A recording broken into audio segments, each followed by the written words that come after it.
for Confirmit's Think. Oh, I almost called Think from Home. If you remember the last time we were here, we actually changed the name. Almost forgot about that. We are now the Ideas Factory. So really, really embarrassed, but please don't hold that against us. Today, I'm here with my good friend and colleague, Brad Linville. He is and I'm reading this, so Principal Director of Customer Experience Consulting with Confirmit. So to make that less technical, official, I want to bring that down to the expert, the reigning expert on all that is customer journey mapping. So I've asked Brad to come today and talk to us about customer journey mapping because what I understand of it, which admittedly is relatively limited, but my understanding is that it's super cool, really useful, and everybody should be doing this. So I want to talk about it for a little bit today. Of course, as is usual, before we get into actually the meat of the discussion, we need to talk about the really important thing today. Anybody who's joined us for either Think From Home when that was its name or now Ideas Factory knows that we like to drink on Friday afternoons. I have kind of gotten in the habit of my nice Samuel Adams. One of these days I'm going to shock you all with a new kind of booze, but for today I've got my Sam Adams. Brad, what are you drinking today?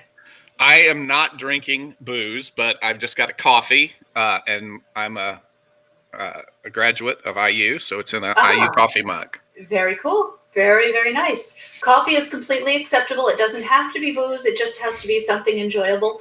Right. And I'm sure there's many people joining you in the coffee today, too.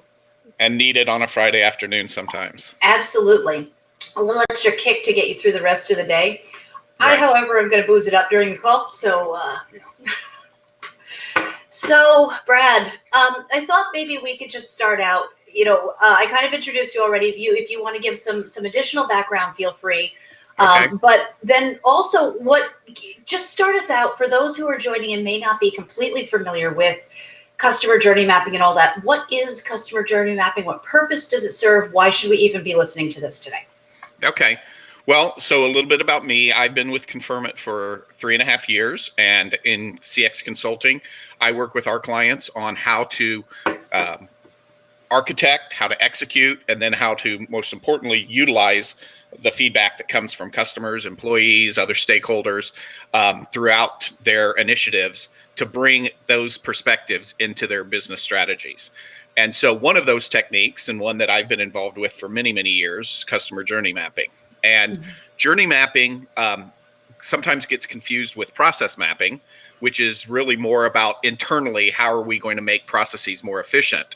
But journey mapping, especially customer journey mapping, as the name infers, needs to involve the customer. So it's a process by which companies understand the customer's current experience, and they try to bring that outside-in perspective into understanding how to optimize that experience. And so looking across all of the interactions that are possible, it's a way to discover what customers truly value, not necessarily what they might just be complaining about.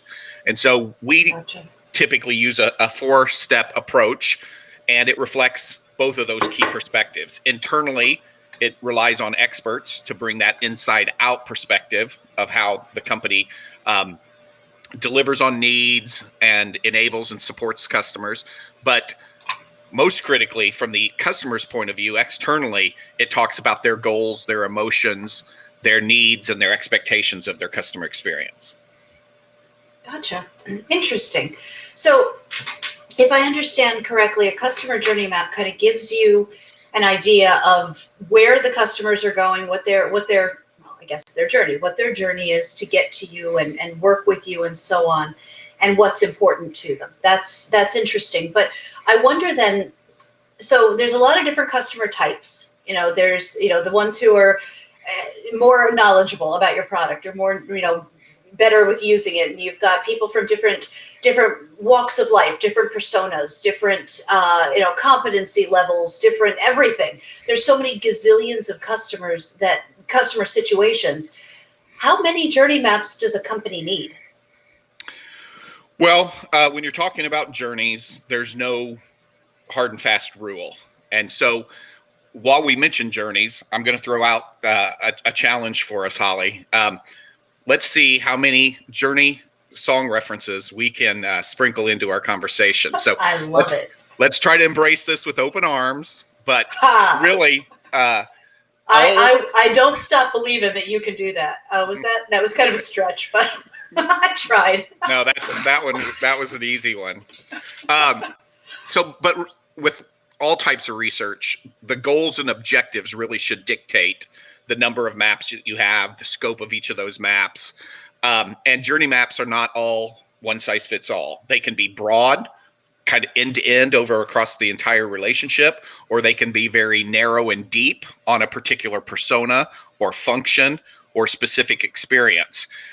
So depending on what you're trying to find out and how you want to intend to use it, you establish the appropriate design. And so those designs can discover very granular, unique moments within an actual function or segment or persona, or they can look across and be able to help you prioritize all of those moments from end to end that really need to be kind of the priority for your actions. Gotcha. So there's no absolute rule.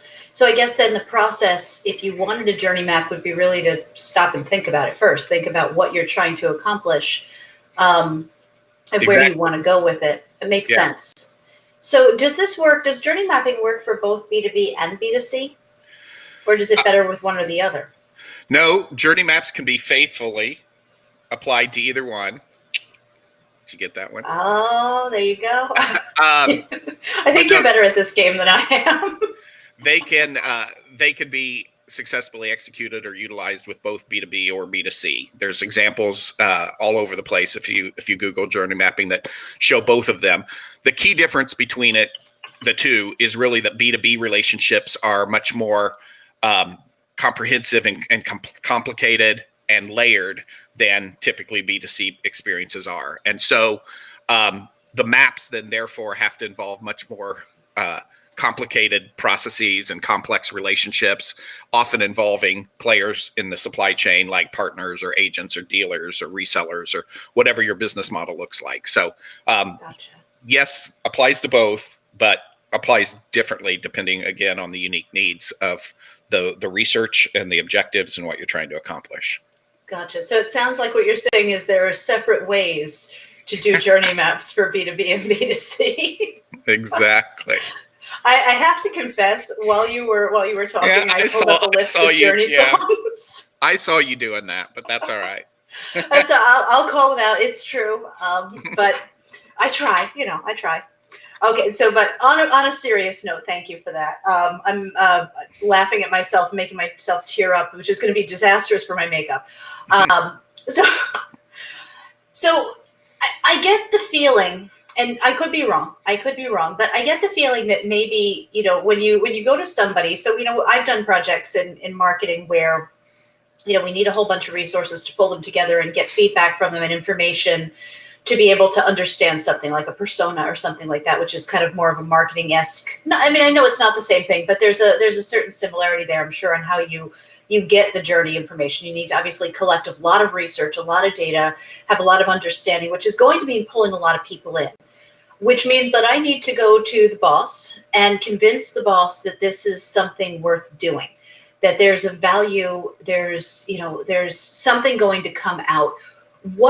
How do you convince the stakeholders, the boss, the executives, et cetera, that journey mapping is a valuable activity and worth the time and effort required to go forward with doing it? Well, I mean, like anything dealing with executives, you want to say, any way you want it.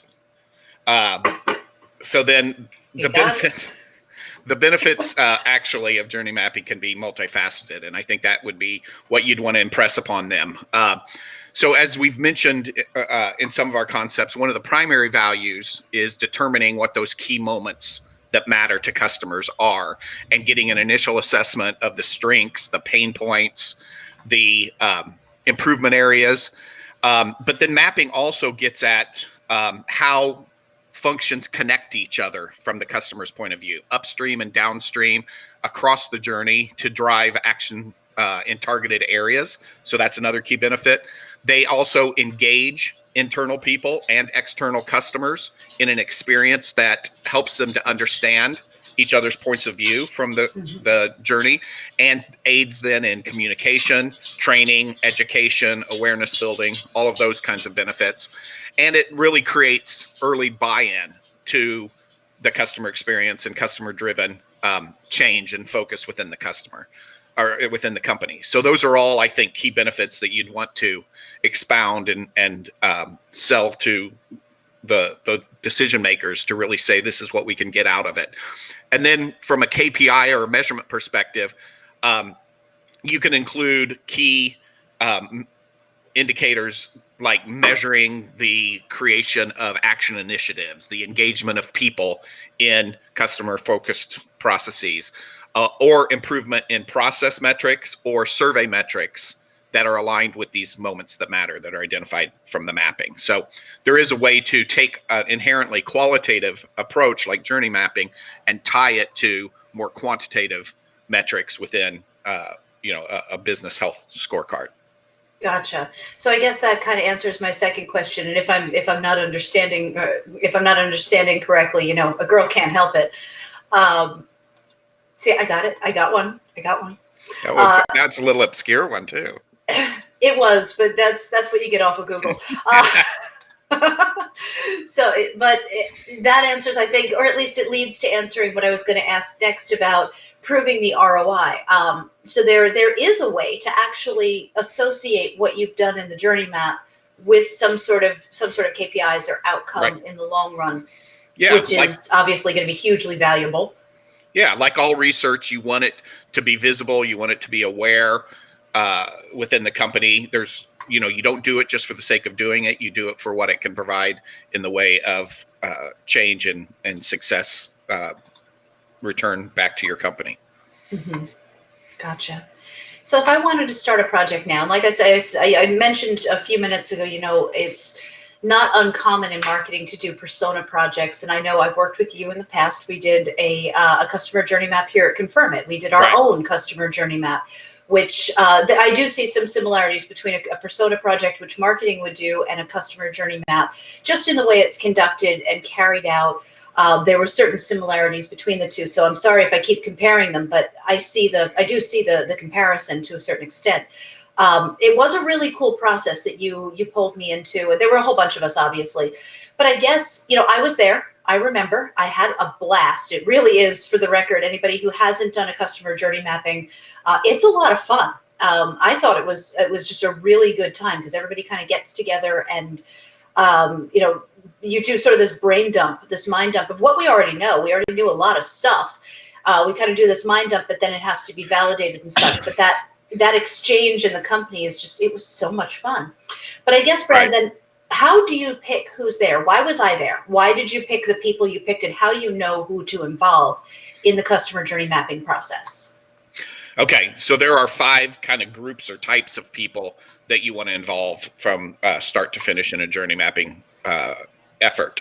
The first is senior managers, senior executives. You want to understand what the business is trying to achieve, what some of the key strategies are, and how the customer's interactions play into that. So you begin to hypothesize what are some of the steps in the process that are most important, and you build at least a skeleton of a framework. Then you pull together the second group of people, which are functional or customer-facing subject matter experts within your organization, and that's where you would be a part of in your example. And you pull them together, typically via workshops, where they then put all the detail and depth onto that framework about the journey, and they come up with an internal perspective of what the journey looks like and how the company can enable and support and overcome any issues that might be obstacles in that journey. Then the key critical step is to involve the customers themselves. So you want to validate what you've heard internally, and you do that by involving external customers. There's also then what I will call the action teams. Those are people who are then brought together once the findings are known, specifically assembled to take action or make change with the information. And then lastly, there's typically what I'll call a CX team, people whose function is to manage things related to the customer experience. So journey mapping, workshops, focus groups, surveys, those kinds of things. And those people then are there to shepherd the process and ensure that, it happens timely and, as designed. Right. Makes sense. I guess they would be the ones too, kind of guiding to make sure that somehow this is tying back to a KPI or something that proves that return on investment for the boss people later on. Interesting. Correct. So then what are the steps? What would say if somebody was going to do it? I mean, and obviously I know it doesn't necessarily mean they'd have to do it alone. It is something that can, you can partner with somebody to do and help you through and so on. But Right. what could somebody expect? Like if, I had a blast in my customer journey mapping experience with you. Can you share with everybody like what you did in lead up, how you pulled us together, what we were doing in those? Like, what are the steps that pulled it together? What would somebody expect if they were in or working through a customer journey mapping session? Okay. So as I mentioned, the way we do it is with a 4-step approach. So there's 4 primary steps. The first one starts, as I mentioned, with senior management. And so that one is about exploring the current view of the business, hypothesizing what those journey stages are and what kind of strategies can be informed best by those. And so then once that framework is established and you've got kind of that skeleton, if you will, the second step is to pull together the internal point of view with those functional functional subject matter experts, and they're brought together to collaborate on what the journey details are. And we do that through a series of things. We talk about what's the goal of each one of these stages, what's the customer trying to achieve, how do they likely feel during that time, what are the interactions that they are involved in, what kind of needs and expectations do they have of those interactions, and then from an internal point of view, where are there possible roadblocks, what are the tools and resources and so forth, which could be people, process, technology, et cetera, that enable us to serve and meet customer expectations, and then what kind of barriers exist there. So during that workshop, you're putting together a extensive kind of wall full, literally, of information. And so these are done typically kind of old school, where you take a blank wall and you've got your journey framework kind of out already established, and then you use Post-its and markers and get everyone up kind of to the whiteboard, and they're filling things in, and it's done that way. Then once that's established, the third step is to summarize that and take that internal perspective out to customers. And that's typically done through in-depth telephone conversations, although we have done it on web conferences and we've done it in person. We've even done it at like customer events. If a company was hosting a bunch of customers all on site for a week. But the idea there is you're saying, here's a version of the journey and things that we think might matter. Which ones do you agree with? Is there anything missing? Which ones would you say are most important? And you take them through a kind of a facilitated conversation to confirm and validate, or to edit what things they see as being the moments that matter. And so what we find is that all of those things happen. They say, yes, that is important, just like we thought it was. There's things where they say, oh, that one's not really that important to me. And so that gets deprioritized. And then there's other things that say, hey, this is really important to me. And it might not have been something that internally was really thought of. And so we refer to those as blind spots. And there's always at least a few blind spots when you validate things with customers. They're bringing a unique and different perspective. And then lastly, the fourth step is to synthesize both of those perspectives back together, incorporate that into a report of findings, and identify the top moments that matter and the priorities for action, and report that back to the executives, and then to deploy action teams associated with that. And also, typically we conclude then by aligning the map findings with other ongoing CX or VOC efforts like surveys and the like, to have an ongoing measurement of what those moments are over time. Interesting. So how long does this whole process typically take? I would say typically it's probably a 2 to 3 month process, 8 to 12 weeks. I have seen it done maybe as quickly as 6 weeks, but that would be a pretty simple, straightforward type of a process. So I would intend to invest, probably at least 2 to 3 months in this to ensure that um, you do it right and you do it the way it should be. And so uh, there's no one going to ask, who's crying now. Yeah. Oh, you brought another one in. And I know from my perspective as being one of the people in the functional groups, for me it was only what was it a 1 day workshop I think we did, right? Yeah. So when I say maybe 2 days tops, it was it's not so as far as your staff, it's not a massive investment. No, when I say 2 to 3 months, I'm talking about from the very beginning to complete all four of those steps. But each of those 5 groups that I talked about, managers, cross-functional experts, customers, action team members, and CX people, each of those groups are probably, as you say, only spending a few days during that process interacting with the team that's actually executing it. And the majority of that is moving through those different groups, gathering their perspective, and then analyzing and synthesizing it. Yeah, that makes sense. That makes sense. So it's, at least in what it sounds like, and of course the experience I've had with the customer journey project that you ran for us was pretty much not the heavy lift that I think some people might think it is. I mean, it's a lot of work in the end, probably for the customer experience person, but I think that's something else you can kind of throw out there to your executives or stakeholders who are going, wait a minute, what do you want to do?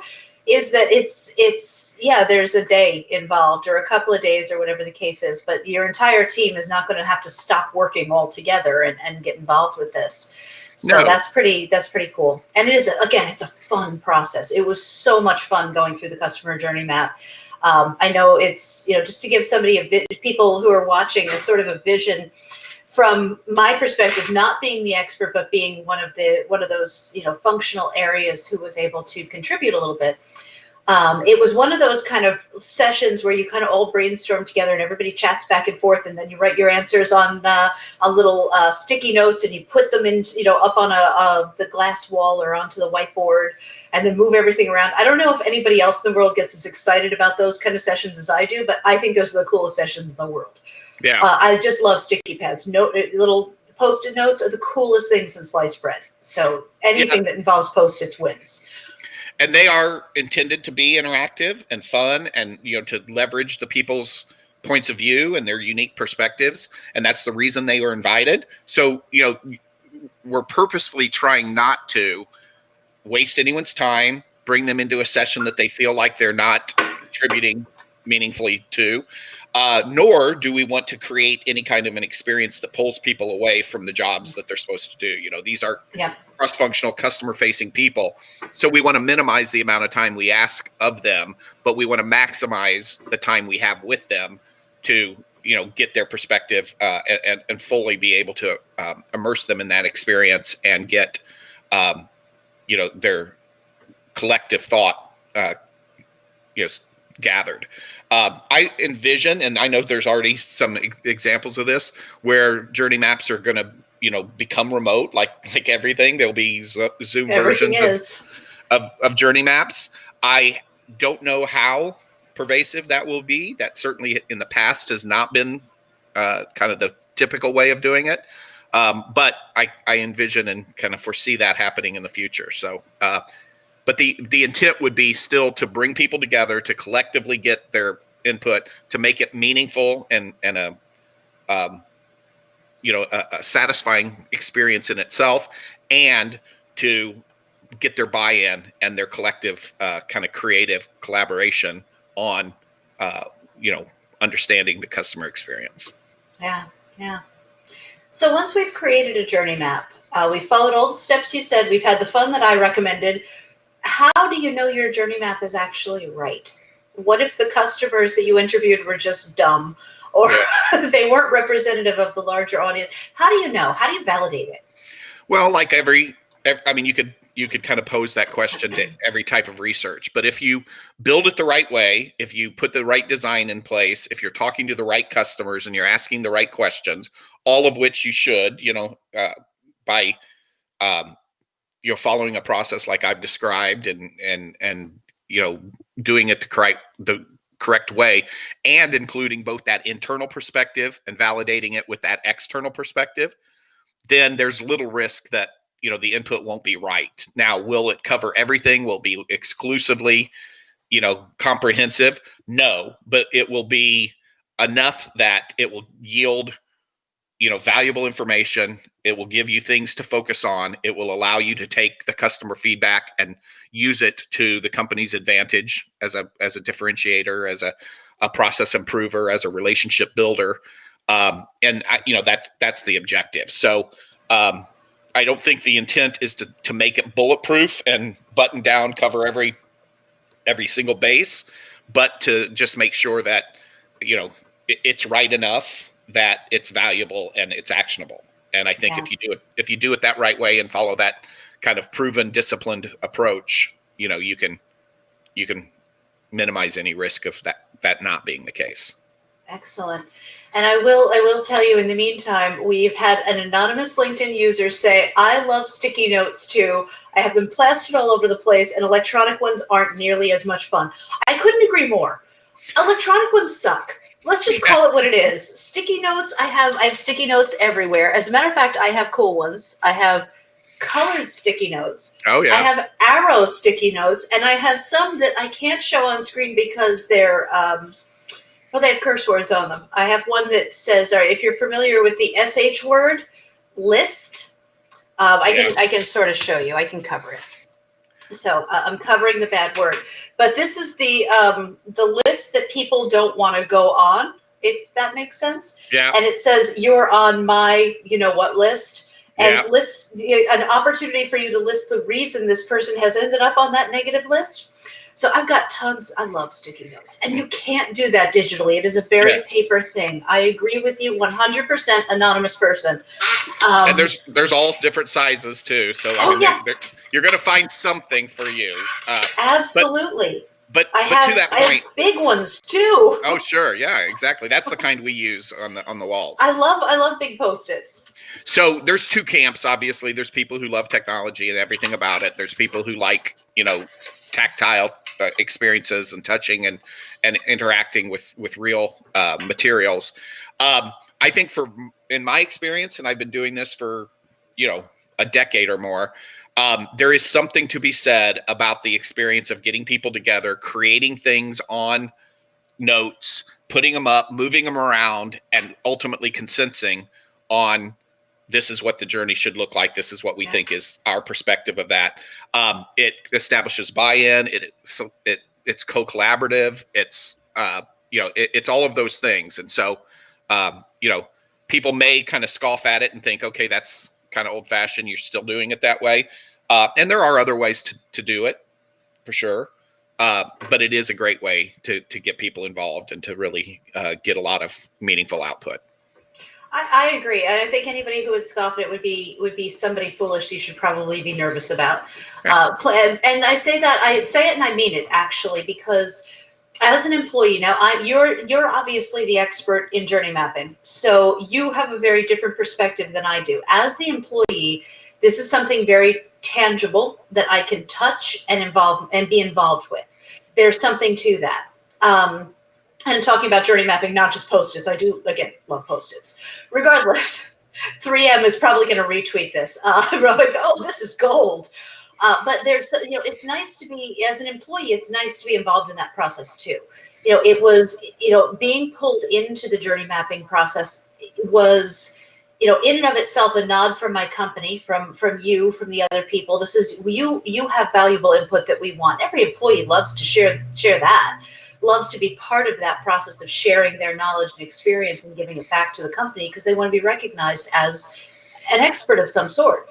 So there's, it's very important, and getting in and having fun in the process of sharing your thoughts, your knowledge, your experience is like a double reward. Not only does my company and do my coworkers appreciate what I have to say, I'm having fun saying it.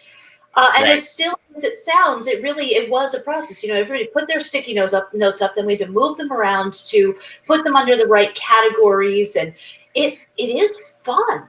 Yeah. So like I said, anybody who says that this is not, or an old school way of doing it, just has no clue what they're talking about, in my opinion. Yeah. Um, And and you always during those processes see, people kind of hesitant at first to participate, and then, all of a sudden they're getting more involved and more interactive and more collaborative, and and then the lights go on in the city, and and then people are, they're into it, not only from their own point of view, but they're like, I never realized what you did, or how what I do impacts what you did, and that kind of stuff. So there's a lot of education and learning about what the people around you are up to as well.